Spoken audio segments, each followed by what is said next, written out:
Welcome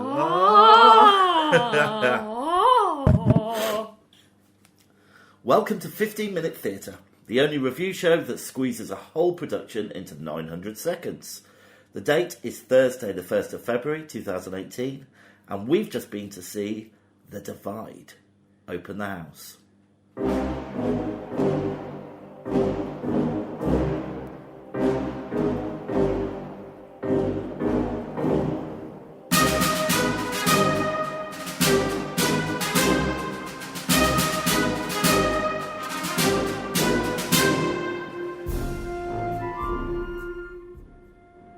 Hey Vicky. Oh, hello there. So, it's not Thursday the 1st of February. It's not. This is the second one that we haven't done straight after the play. The second. Oh, I don't know. I thought you were just going to say the date. You've confused me. No, it's not. It's another day. That's because we went to see The Divide. We did go and see The Divide. And it was very, very long. It was very long. We should talk about this at great length. Yes, so both of us were too exhausted from all that watching to do it straight away. Have you recovered now? I still feel a little tired. I'm a little tired myself. All right, so shall I tell you a little bit about it? Yeah, you do it this time. Oh no, I was just going to give you the information. Oh no, and you're then going to make me do the synopsis yeah, again. Okay, that's what fine. we do. Okay, fine. Okay, so it was directed by Annabelle Bolton, written by Alan Ayckbourn. Alan Ayckbourn. That's right, isn't it? Yeah. And notable actors, Erin Doherty as Seween, and Jake Davis played Elihu. Elihu. And it was at the wonderful Old Vic. Oh, we do love the Old Vic, don't we? Oh, yes. And it's running until the 10th of February 2018, and so it's quite a short run for such a long play. I wonder whether their run has been cut short. Oh, well, we'll get on to that. Yeah. So, Vicky, do you want to give us a little bit of a synopsis? Gosh, so basically there's been some sort of plague disaster where all the men got infected. I think it's fair to say that plagues are almost always a disaster. There's been a massive plague disaster. So the men have, many of the men have died from the plague, but the women, it didn't kill them, they just became infected. So men and women have been divided by some holy man who decreed that they should live separately so that the women can't infect the men. So the men live north, women live south, and our focus is in a ladies' village where there's a boy and a girl growing up in the same house. Let's call them brother and sister. Uh-huh. There's an artificial insemination thing going on here. But I think they are half brother and sister. Yeah, they are. Yeah. So they're sort of coming of an age where he's going to have to go and join the men, and so their lives, they're becoming teenagers. They're becoming almost sort of young adults, and it's focused about that and how their sort of very rigid society affects their lives. Is that a good synopsis? It's pretty good. And it's a bit like The Secret Diary of Adrian Mole, except if you're a plague victim.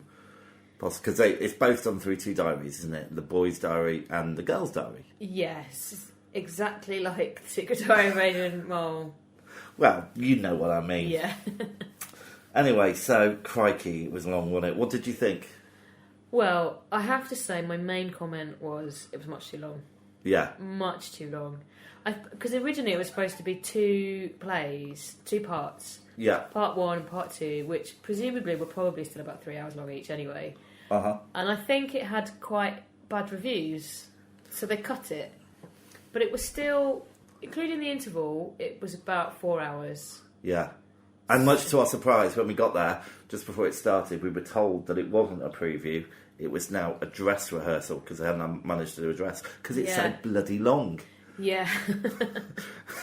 Yeah, I mean, the dress rehearsal didn't affect it at all, apart from there was one bit where they had a bit of wobbly Well, they fell off the set, didn't they? Yeah, and they had to stop it. But apart from that wasn't a problem. But, I mean, it was ridiculously long. Yeah. They could easily have cut an hour out of it.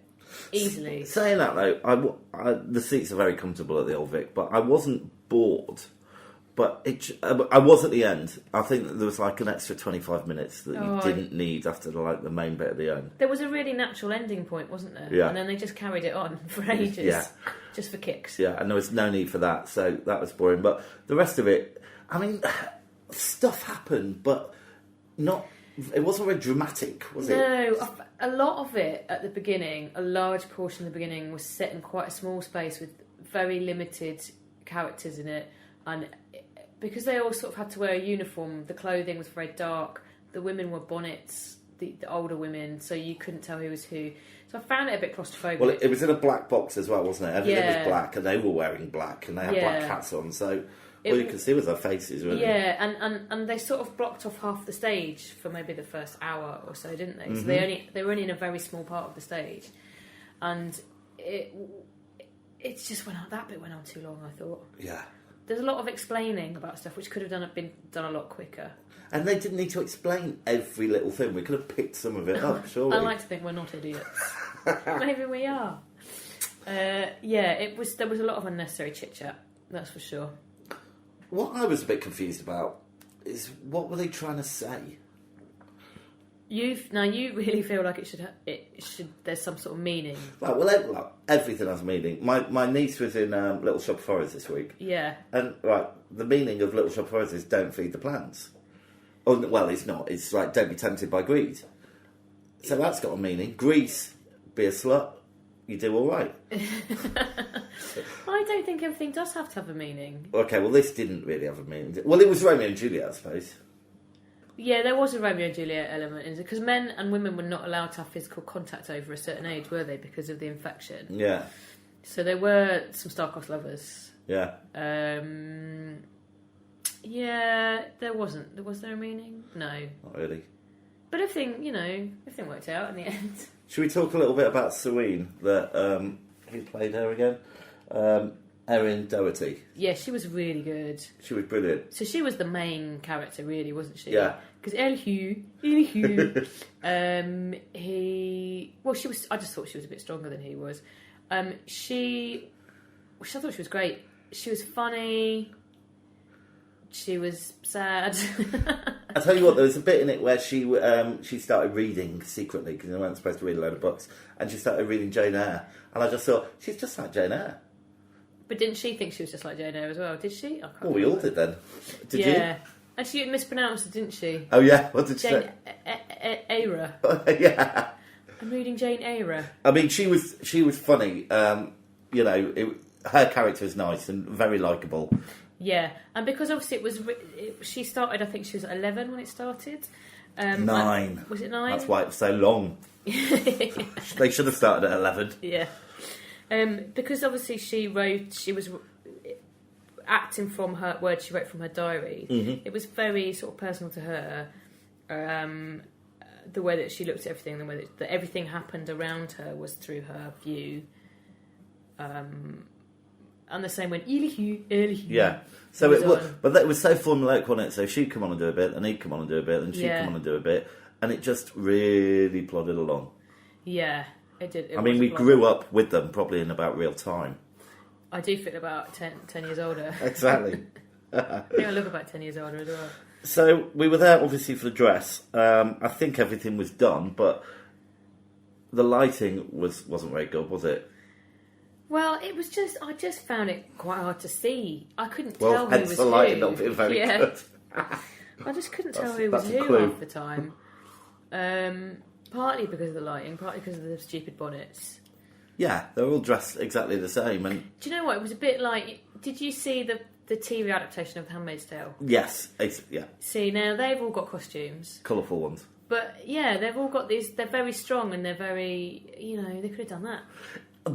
It was very much on my mind, The Handmaid's Tale, and it's not the Divide's fault. It's not the play's fault that actually they've done something very good on that kind of style. Yeah. Because it was all about orthodox. They had an orthodox way, a very strict way of doing stuff, but it wasn't that strict, really. It was only when it went really wrong did they get strict. They were kind of easy. Well, there was a strict. Serene's. So she had 2 mums. So one was her mama and one was her marpa, and her marpa was super strict the whole time. Yeah, I don't know. I suppose so, but it was okay. It didn't bother me. But I didn't fall asleep. No, you didn't fall asleep. So that's good. There was also a little bit of singing, wasn't there? Now this again was something that So there was quite early on. There was a reveal where you could see through a window at the back that there was a choir and a not a full orchestra, but some musicians. And then they shut them off again, and then we saw them again, like very briefly. And I kind of just thought, I found that a bit weird. Now I think that choir was actually the ensemble cast. I don't think they just did those. No, because they came out at the end, and there was a lot more of them. Yeah, so but that was again, the choir then. I wasn't sure who was coming on and who was coming off most of the time. So, do you think it was a separate choir? Yeah. Then maybe all the choir bits got cut. Because there were only 2 blokes, weren't there? Throughout the whole thing. No, 3 blokes. No, 3. And then at the end there were more blokes. So they were from the choir. Oh, yeah? So they came on at the end. Oh, well, there you go.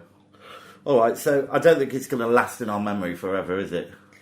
No, but I don't think it was awful. No, but I think we were expecting it to be quite bad. Well, the reviews were bad, weren't they? Yeah, so I think it was a bit of a light relief. Really. I'd say it's better than the reviews, and bits of it were quite funny. People lolled. I didn't hate it. There's a bit of lolling. There was some lolling. All right, well, should we take a break and then do the scores? Sure thing. Okay, so I've got some bad news, Vicky. Oh no, what's your bad news? We are going to wrap up our feature this month, or this week, or this time. What, a water feature? Yeah, well, This is going to be the last water you're talking about, because we're having sleepless nights with our conscience. I haven't slept for weeks. Yeah, because we don't want to destroy the environment anymore. No, we don't. We don't want to use the single-use plastic bottle anymore. What we would like to do is to encourage theatres to let people take their own bottles in, or provide maybe paper cups. But that makes for a really bad feature. Yeah. So we're not going to, we're going to stop the water feature. But we've got something new that we're going to do next time. Yeah. Yeah. Sorry, I get very confused with the times because it's a bit random, isn't it? When we are going next week. Great, next week. Yeah. Great. So, how much was the bottle of water? Well, the trendy Old Vic has, I believe, gone straight to the top of the leaderboard with £1.60. Oh my lord! What a way to bow out, hey? Yeah, but I'm wondering, why is the trendy Old Vic 10p younger than the trendy Young Vic? Surely they have the same. It's going to be like one of life's mysteries. Yeah, we'll never know. Never know. But that's a great way to finish. So, if you do want to go out and buy water when you're at the theatre, our recommendation is the Old Vic. Yeah. And if you don't, then don't go to the Phoenix Theatre or the Duke of York Theatre, because it's £1.10 extra. You can almost buy another bottle of water at the Old Vic for I that. know, it's ridiculous. Anyway, that's that. Well, goodbye, water feature. I'm going to miss it. Oh. I still have 3 spaces on my table. Well, luckily we're so hydrated from drinking all that water that we can cry tears for it. Right, okay, let's do the story.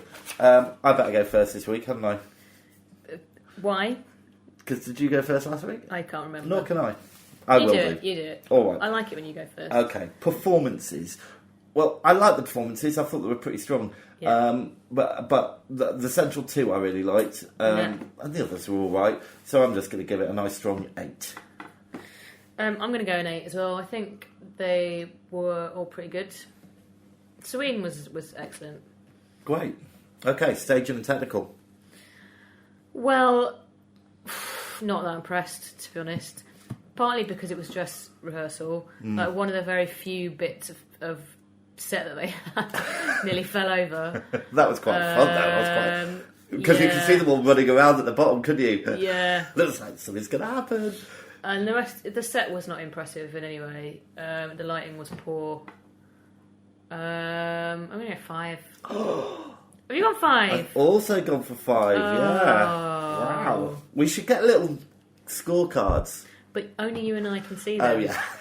So that's a pointless waste of energy. I suppose so. We Unless could tell people we've got them. We could film them. We could film this. Oh, no. No. No. Okay, so I'm going to go first on narrative, plot, music. All rolled into one. Well, it was okay, but that was it. So I'm just going to give it a 7. Well, is being too long part of this issue in this I think section? So. Well, it was just much yeah. too long. But, I mean, the idea was good. I don't know how original it was. I'm going to go for a 6. Okay, I think that's fair enough. Yeah. Okay, and originality? I think elements of it were very original. and elements of it really weren't. Mm-hmm. So I'm going to go 7. Yeah, I'm going to do a 7 as well. It's a kind of 7-ish sort of play. Yeah. And was it worth it? Well, this is my dilemma. If it was a normal duration, I would say, yeah, go and see it, everyone. It's good. Yeah. But it's so ridiculously long, I don't know how much I would recommend it. Yeah, and the problem is, it's so ridiculously long, even though it's been cut a lot, it could still be cut even more. I reckon easily lose an hour. And you could lose an hour. So I'm going to say... But the performances were good. I was engaged. I did laugh. Oh, man, this is a tricky one.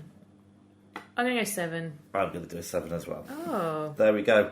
All right, so while I work out the scores, yeah. Do you want to tell the listener what we're going to see next week? What are we going to see? I believe we're going to see Young Frankenstein. Oh, yes. Which I haven't read anything about. Have you seen the film? Do you know what? I don't know. It's Mel Brooks, isn't it? Mm-hmm. I think I've seen bits of it, but I've never seen the whole thing. But then I don't think I loved when they did the producers on the stage. So I don't know. We'll have to wait and see, won't we? Okay, I'm looking forward to that. Well, the scores are in. How exciting. I can tell you it's got a star rating of 3.4. 3.4. Okay, I think that's fine. I think it's fine. I mean, if it was an hour shorter, I would say, yeah, definitely go and see it. Well, you know what? It just puts it below Showstoppers, but above Wings and the Box of Delights. And I think that's pretty fair, really. Yeah, it wasn't as fun as Showstoppers, was it? Yeah, or The Exorcist. I mean, I think that score's pretty... Yeah. Right. Yeah, I'm happy with this. Maybe we're getting the hang of it. I'm not sure we ever will get the hang of this. Maybe not. Oh gosh, Vicky. What was that? What was that noise in my ear holes? It was a theatre bell. Oh, not that damn bell means again. we're out of time. So, all I can say is thanks for listening. Thanks for coming. I've been James. I've been Vicky. And the curtain's down, the theatre's dark, and that was 15-minute theatre. Good night. Good night.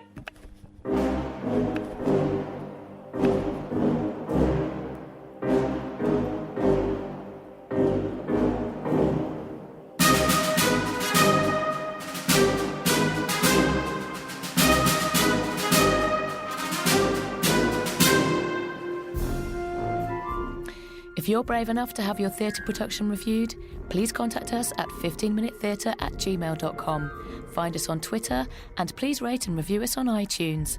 Thanks for listening.